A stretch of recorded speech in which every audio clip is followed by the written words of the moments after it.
Good afternoon, my name is Jaya Sharma, assistant professor in regional college of pharmacy. अब हम further continue करने वाले हैं हमारे टॉपिक्स जो कि हमारा चला फिजिकल फार्मास्यूटिक्स सेकंड के अंदर, फोर्थ सेमेस्टर के अंदर। इसके अंदर कोलोइडल डिस्पर्जन की हम प्रॉपर्टीज़ की बात कर रहे थे। अब तक हमने ऑप्टिमल प्रॉपर्टीज़ पढ़ ली हैं, काइनेटिक प्रॉपर्टीज़ हम पढ़ रहे थे। डिफ्यूजन हमारा यहाँ क्लियर हो गया है उसका कॉन्सेप्ट। नेक्स्ट हमारा आता है सेडिमेंटेशन। सेडिमेंटेशन क्या होता है? सेडिमेंटेशन आप सबको पता है, सेडिमेंट होना जैसे ये पार्टिकल है, बड़े बड़े साइज के अंदर पार्टिकल हैं, तो ये पार्टिकल क्या होते हैं? ग्रेविटेशनल फोर्स की वजह से ये पार्टिकल क्या होंगे? नीचे की तरफ सेटल डाउन होना स्टार्ट होंगे। ठीक है, इसके अंदर अगर ब्राउनियन मोशन नहीं है, मूवमेंट नहीं आ रहा है, तो ये पार्टिकल क्या होंगे? ऐसे स्टेबल कंडीशन के अंदर धीरे धीरे अपने ग्रेविटेशनल फोर्स आ गया, ग्रेविटेशनल फोर्स को नीचे की तरफ खींचेगा और नीचे की तरफ खींचने के बाद ये क्या होंगे? सारे पार्टिकल इस तरह से नीचे की तरफ सेटल हो जाएंगे। इससे हमारे कोलोइडल डिस्पर्जन की स्टेबिलिटी क्या होगी? डिक्रीज हो जाएगी, मतलब वो अब अनस्टेबल कंडीशन के अंदर आ जाएगा। तो इसलिए हमें सेगमेंटेशन भी यहाँ पे मेंटेन करना बहुत जरूरी है। ये भी एक प्रॉपर्टी है इस कोलोइडल डिस्पर्जन की। नेक्स्ट आता है हमारा इसकी प्रॉपर्टी के अंदर, नेक्स्ट प्रॉपर्टी आती है हमारी सबसे इंटरेस्टिंग और सबसे इम्पोर्टेंट आती है electrical property of colloidal dispersion. Electrical property और colloidal dispersion. Electrical property last property है। इस प्रॉपर्टी के अंदर इस प्रॉपर्टी को क्लासिफाई किया गया है टू पार्ट्स में। First is electrical double layer and second one is electrophoresis.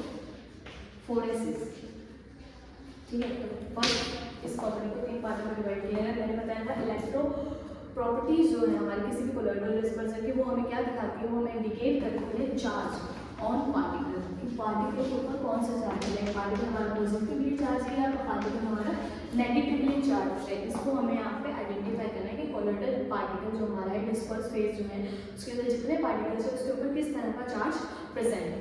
ठीक है, फर्स्ट हम इसमें मेथड यूज करते हैं इलेक्ट्रोफोरेसिस। इलेक्ट्रोफोरेसिस मेथड में क्या होता है? आप देखिए, ये हमारा एक कंटेनर है, कंटेनर के अंदर आप लेंगे colloidal dispersion, colloidal dispersion fill है। यहाँ positive negative positive negative positive negative positive negative ions हमारे पास में प्रेजेंट है।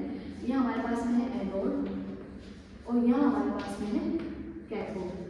ठीक है, दो तरह के आपने यहाँ पे इलेक्ट्रोड लगा रहे हैं, फर्स्ट एनोड और कैथोड। ठीक है, आपने यहाँ पे दो इलेक्ट्रोड फिल कर दिए। अब आपको पता है बेसिक से हमारा एनोड क्या होता है? पॉजिटिवली चार्ज होता है या नेगेटिवली चार्ज होता है? आप आंसर कीजिएगा कि एनोड जो हमारा होता है वो हमेशा गैल्वेनिक सेल के लिए, और जो एनोड होता है वो हमारा, आप देखिए यहाँ पे कंडीशन आती है for the galvanic cell, anode जो होता है वो बिहेव करता है नेगेटिव चार्ज की तरह और कैथोड बिहेव करता है पॉजिटिव चार्ज। सबको पता है, बट हम यहाँ इलेक्ट्रिकल प्रॉपर्टी पढ़ रहे हैं फॉर इलेक्ट्रॉनिकल सेल। तो इलेक्ट्रॉनिक सेल के लिए हमारा जो एनोड होता है वो बिहेव करता है लाइक पॉजिटिव और कैथोड बिहेव करता है नेगेटिव। अब आपने यहाँ पे क्या कर दिया? कोलोइडल सॉल्यूशन को इस तरह से फिल कर दिया। फिल करने के बाद अब यहाँ पे एनोड कैसे बिहेव कर रहा है? नेगेटिव। एनोड कैसे बिहेव कर रहा है? पॉजिटिव और कैथोड नेगेटिव। तो जितने भी अब आपको पता है जो डिफरेंट चार्ज और पार्टिकल्स होते हैं उनके बीच में अट्रैक्शन होता है। तो पॉजिटिव की तरफ कौन से आयंस आएंगे? Negative ion. तो यहाँ एनोड पे कौन से आयन है?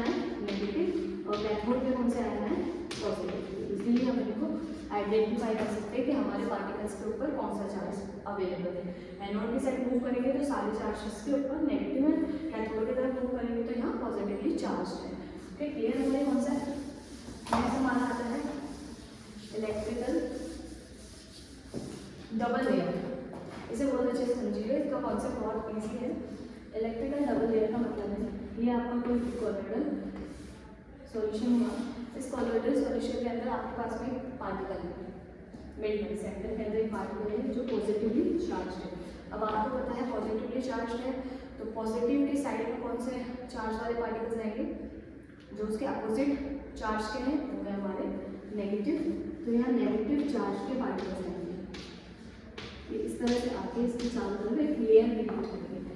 फर्स्ट लेयर हमारी पॉजिटिव चार्ज की है, सेकंड लेयर हमारी नेगेटिव चार्ज मिलेगा। इसी मेथड को हमने बोला इलेक्ट्रिकल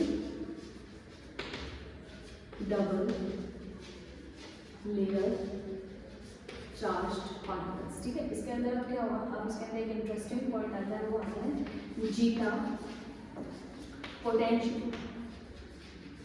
जीटा पोटेंशियल क्या होता है, पहले तो आपको इस कॉन्सेप्ट में होगा कि एक पॉजिटिव चार्ज है, पॉजिटिव चार्ज आपने बीच में रखा पार्टिकल को, उसके सराउंडिंग कौन से पार्टिकल्स आएंगे जो नेगेटिवली चार्ज है, या फिर अगर आप नेगेटिव रखोगे तो उसके साइड में कौन से आएंगे, पॉजिटिवली चार्ज सारे पार्टिकल आएंगे और एक लेयर को क्रिएट करेंगे, लेयर को फॉर्म करेंगे। ठीक है, ये चीज़ होगा, अट्रैक्शन होगा। जैसे आपने यहाँ पे क्या करा, यहाँ पे आपके बहुत सारे पार्टिकल्स है, ये कोलोइडल सॉल्यूशन है, इस कोलोइडल सॉल्यूशन में अलग अलग टाइप के पार्टिकल्स हैं। ठीक है, अब आपने इसके अंदर अलग से इलेक्ट्रोलाइट ऐड किए, इलेक्ट्रोलाइट को आपको पता है जिसमें पॉजिटिव नेगेटिव चार्ज होता है।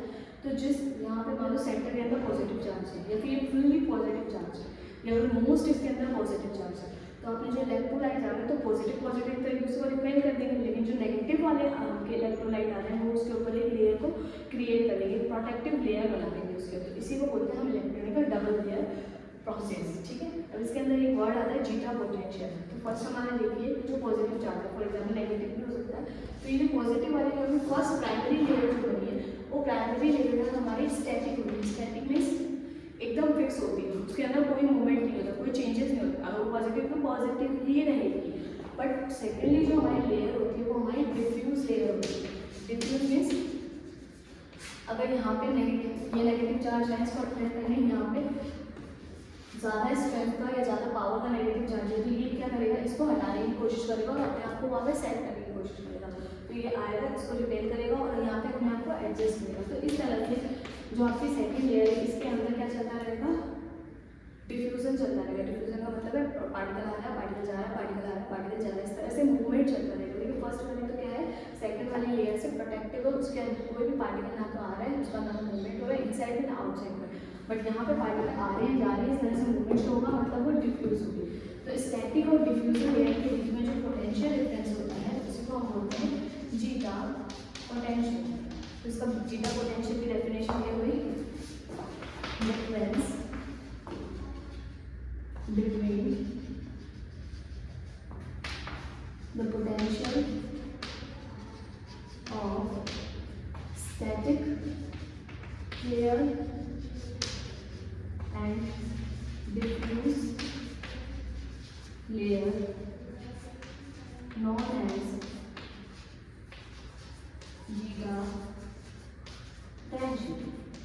ये कॉन्सेप्ट आपको क्लियर होगा कि जीटा पोटेंशियल क्या होगा, स्टैटिक और जो आपकी मूवमेंट वाली डिफ्यूज लेयर है दोनों के बीच के डिफरेंस को हम बोलेंगे जीटा पोटेंशियल। ठीक है, ये